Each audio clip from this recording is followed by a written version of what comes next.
Isang kwento ng inspirasyon at pagtuklas ng pag-asa. Yan ang matutunghayan sa Manila International Film Festival Best Picture na Song of the Fireflies. Sisentro po ito sa internationally renowned Lubbock Children's Choir. Humakot nga ang pelikula ng parangal sa nagdaang MIFF. Kabilang sa mga bumida rito ay sina Rachel Alejandro, Morissette, Noel Comia Jr., Crystal Brimner at maraming pang iba. Mapapanood na po ang Song of the Fireflies sa mga sinihan. Simula po yan sa June 25. At para pag-usapan yan, kasama natin dito sa studio ang bidang si Noel Comia Jr. na itinanghal din Best Supporting Actor sa Manila International Film Festival. Hi Noel, thank you for joining us. Thank you po, Miss Cheryl. And hello po mga ka-1PH. Ayan, naku, nauna pa ang Hollywood pero finally ay mapapanood na namin yan dito on June 25. Yes ano? po. Pero ano yung pakiramdam bago pa man ito ay nanalo na nga ng napakaraming awards ang Song of the Fireflies. Super nakaka-proud po, nakakataba ng puso. At nakakatuwa kasi hindi po talaga namin in-expect. Ako po, hindi ko po in-expect. Actually, nung binalita po sa akin na nanalo raw po ako ng Best Supporting Actor, nasa Baguio po ako noon may sinushoot po ako na different project. Tapos nakita ko po yung message, congratulations saan? Tapos biglang nakita ko po yung video na ako po pala yung nanalo. So, sobrang nagulat ako kasi hindi ko po alam na kasama po pala ako dun sa pagpipilian. And it's just, parang nakakatuwa kasi na-capture namin yung audience sa Hollywood. At sana, and Ganun we're din looking dito. forward na makita at mapanood din po ng mga tao sa Pilipinas. Kasi syempre po, kwento natin to kwento po ng Lubbock Children's Choir. At Opo. you play the role of Herbert. Yes po. Sino ba Sir Herbert? Ano ang journey ni Herbert dito? Si Herbert po, naging member rin po siya ng Lubbock Children's Choir. Pero ang naging problem niya is dumaan siya sa puberty. Oo. So nagbinata siya, pumipiyok-piyok Nag-iba. siya. Oo. So parang sa movie po, may makikita kayong parts na nagsistruggle po talaga yung character ko.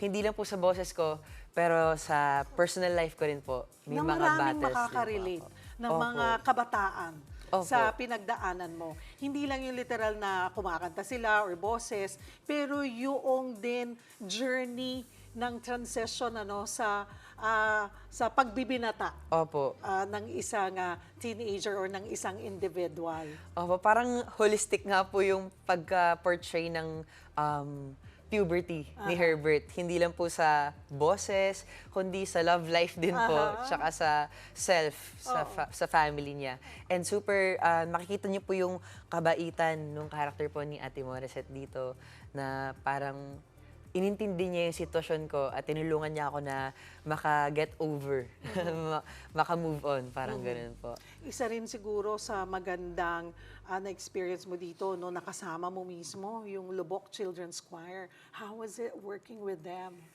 Wow, naalala ko nga po, sa tuwing naalala ko yung saya na naramdaman namin tuwing nag-shoot po kami.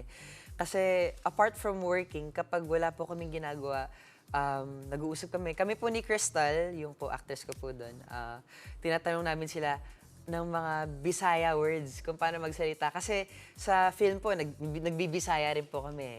So, tinatanong namin sila, paano namin sabihin to? Paano namin sabihin yan? So, natutunan ko sa kanila yung gihigugmatika.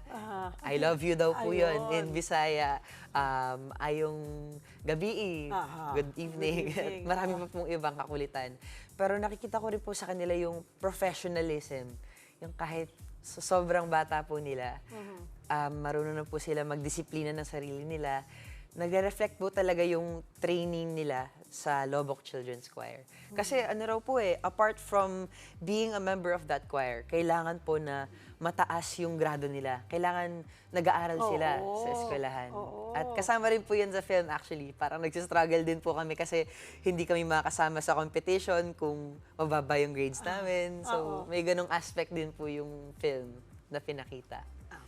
Noel, bakit dapat mapanood ito ng ating mga kapatid? Well, apart from pelikula natin to, it's our own film. panoorin niyo to para makita niyo yung istorya ng Lobok Children's Choir at kung paano sila nag-transcend into an international stage, kung paano na-develop ang kanilang story. At panoorin niyo na rin sina Ate Morissette, sina Miss Rachel Alejandro, ako po, tsaka si Crystal Bimmer, at marami pa pong ibang mga stars na kasama. So, you should watch it with your family, with yourself, and ayun po. Oh, bago kami manood, dapat marinig muna namin ang tinig mo kahit maiksi lamang. Pwede mo ba kaming bigyan ng sample? Sige po. Alright, Okay po. sige. This is Ali Tap Tap from Song of the Fireflies.